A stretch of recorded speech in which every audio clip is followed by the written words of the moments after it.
በቀደም ከማለዳ ሚዲያ ጋር ስትነጋገር የፌደራሊስት ኃይሎች 350 የፓርላማ ወንበር ያገኛሉ ያለ ጥርጥር በተለይ ነፃና ፍትሃዊ ምርጫ ከተካሄደ ብለ ነበር። ይሄንን የሰሙ ሰዎች ምን ይላሉ? በሰው እንትን ውስጥ በሰው አእምሮ ውስጥ 350 አንቲ ፌደራሊስት ኃይሎች የምትላቸው 350 የፓርላማ ወንበር ካላገኙ ምርጫው ተጭበርብሯል ማለት ነው የሚል ሐሳብ ሰው ውስጥ ለመክተት የታሰበ ነው የሚል ነገር ተነስቷል። ምን ትላለህ? ምን አንድ ሰው ማጆሪቲ ያሸንፋል ብሎ ወደ ምርጫው ከገባ ማጆሪቲ ካላገኘ ተጭበርብሯል ማለት ነው እንዴ? አሁን ባለው የፖለቲካ አሰላለፍ በደንብ ካልኩሌት አድርገን ያየነው በሚቀጥለው ፓርላማ ሲቋቋም ቢያንስ 350 ወንበር ፌደራሊስት ኃይል ነው የሚሆነው።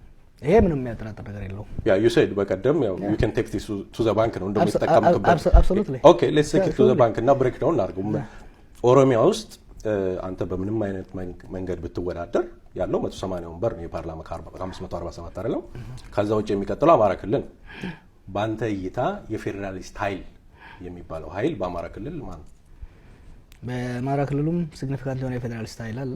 ከዛ የበለጠ ግን ደቡብ፣ ሶማሌ፣ አፋር፣ ትግራይ፣ ኦሮሚያ፣ ቤኒሻንጉል ይሄ ፉል የፌደራሊስት ኃይል ነው። ምንም የሚያጠራጥር ነገር የለም። ኢንፋክት ሲንግል ኢሹ ላይ ነው የምንወዳደረው ዘንድሮ። ሬፈረንደም ነው የሚሆነው በኢሹ ላይ ለ50 ዓመት ሲጓተት የመጣ የህዝብን ድምጽ ያላገኘ ህብረ ብሔራዊ ፌደራል ሲስተም ነው የምንፈልገው ወይስ ዩኒተሪ ሲስተም ነው የምንፈልገው? ሁለቱ ነው የሚቀመጠው። ለረጅም ጊዜ አከራክሯል፣ ለረጅም ጊዜ አጋይቷል። አሁን ለህዝብ ይቀርባል። እንደ አንድ በዚህ ጉዳይ ላይ እንደሰራ ሰርቬም እንደሰራ ሰው በእርግጠኝነት ምነግረው የፌደራሊስት ኃይሉ አሳምሮ ያሸንፋል። ሶ የፌደራሊስት ኃይል ስትል ያው አብረው ሐሳቡን ነው የምትለው ወይንስ መንግስት ለመመስረት ያው ፌደራል መንግስት መመስረት አለበት በኮሊዥን ይሁን በምን መንግስት መመስረት አለበት አይደለም? ላይክ ፓርላማ ውስጥ መንግስትም የፌደራሊስት ሁለቱንም ይሰራል። መንግስትንም ያለ ምንም ጥርጥር መንግስትም ያሸንፈው የሚፈጥረው የፌደራሊስት ኃይል ነው የሚሆነው አንድ በል። ሁለተኛ 350 ነው ያያየው ያለው መንግስት ለመፍጠር 275 ብቻ ነው በቂ ነው። እሱ አይደለም ትልቁ። ከዛ በኋላ የህገ መንግስት ማሻሻያ የሚፈልጉ ኃይሎች አሉ። የአዳዲስ አዋጆች ሊወጡ ይችላሉ። አንተ አትፈልግም? ከዚህ አንፃር የሚያስፈልጉ አንቀጾች ሊኖሩ ይችላሉ። ማንኛውም የሚፈልጉ ሰዎች ሁሉም አንዴ ነው ሬፈረንደም የሚቀርበው። ሲቀርብ በክልሎች ማጆሪቲ መኖር ወሳኝ ነው። በፌደራልም ሲግኒፊካንት ማጆሪቲ መኖር በጣም ወሳኝ ነው። ከዚህ አንፃር የተለያየ ፓርቲ ወክለው እንኳን ቢወዳደሩ ቢያንስ 350 የሚሆኑት የፓርላማ ተወካዮች በጠንካራ ህብረ ብሔራዊ ፌደራሊዝም የሚያምኑ ናቸው ብዬ ነው የማምነው። ይሄንን ስትል አሁን በተለይ ኢህአዴግ አንድ ፓርቲ ሆኖ እየተዋሃደ ነው።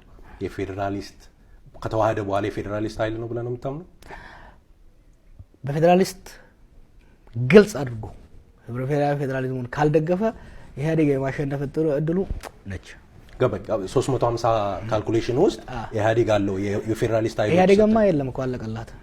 ኢህአዴግማ በቃ የብልጽግና ፓርቲ ሆኖ በአንተ እይታ የፌደራሊስት ኃይል አይደለም። በፓርላማ ውስጥ ነው በፓርላማ ውስጥ የፓርላማ አባላቱን ነው ያልኩህ። የፓርላማ አባላት ውስጥ ያው በፓርቲ ነው የሚታቀፉት። ኖ ነሰሰርሊ ብዙ ሰዎች ብዙ ነገሮች ከጥንቅጡ እየወጣ ነው። እንደዛ ጠርነፈ በፓርቲ የምትሄድበትም ዘመን ላይኖር ይችላል። ቢቀጥለው ፓርላማ ኢንዲፔንደንትም ሊሆን ይችላል። ኖ ነሰሰርሊ የፓርላማ አባል ለሶስት ነገሮች ብቻ ነው የሚገዛው። ለህገ መንግስቱ፣ ለህሊናውና ለመረጠው ኮንስቲትዩንሲ ነው። when we go to free politics ሶስቱ ናቸው ስራ ላይ የሚውሉት። ሶስቱ ስራ ሲውሉ ለህገ መንግስቱን የሚያምኑ ከሁሉም ደግሞ የበለጠ የመረጣቸው ወረዳ ህዝብ ፍላጎት የሚያሳዩት ካልኩሌት ካረጋቸው 350 ምንም አትጠራጥሩ ይመጣል። የአማራ ክልሉን ግን አልመለስክልኝም። ወደ ደቡብ ነው የገባው። ለምን እንደቆፈርካ ስለማጣት ለጊዜው ትቀመጥ። because እዛ ክልል ውስጥ ያለው ሲግኒፊካንት ይመጣል ከአማራ ክልልም።